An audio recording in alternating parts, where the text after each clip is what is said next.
আমাদের চোখ রাখতে হচ্ছে মধ্যপ্রদেশের দিকে। কারফিউ শাসন 1 কোটি টাকা ক্ষতিপূরণ কোনো কিছুতেই দমানো যাচ্ছে না মন্দসৌরের কৃষক বিক্ষোভ। বিক্ষোভকারীদের রোষের মুখে পড়লেন সরকারি আধিকারিকরা। জাতীয় সড়কে পুরল একের পর এক গাড়ি। কাল গুলিবিদ্ধ হয়ে 5 জনের মৃত্যুর পর আজ আন্দোলন আরও উত্তাল।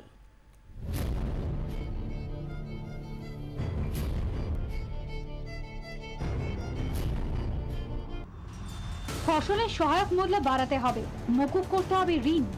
মঙ্গলবার মধ্যপ্রদেশে মন্দসৌরে এই দাবিতে পথে নামেন কৃষকরা।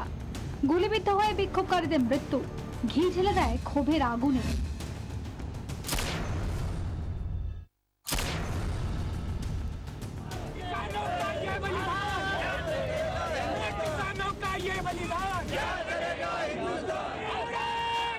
বুধবার আরো উত্তপ্ত হয়ে ওঠে পরিস্থিতি। পুলিশের গুলিতে মৃত্যুর অভিযোগে স্কুল ছাত্র অভিষেক পতিদারের দেহ নিয়ে রাস্তায় বসে পড়ে জনতা। দিল্লি জয়পুর জাতীয় সড়কে বিক্ষোভ হটাতে গিয়ে নিগৃহীত হন মন্দসৌরের জেলা শাসক SK সিং। পালিয়ে বাঁচেন পুলিশ সুপার। स्थिति नियंत्रण में होती तो कलेक्टर SP को निकालने के लिए रैपिड एक्शन फोर्स को नहीं बुलाना पड़ता, CRPF को नहीं लगाना पड़ता।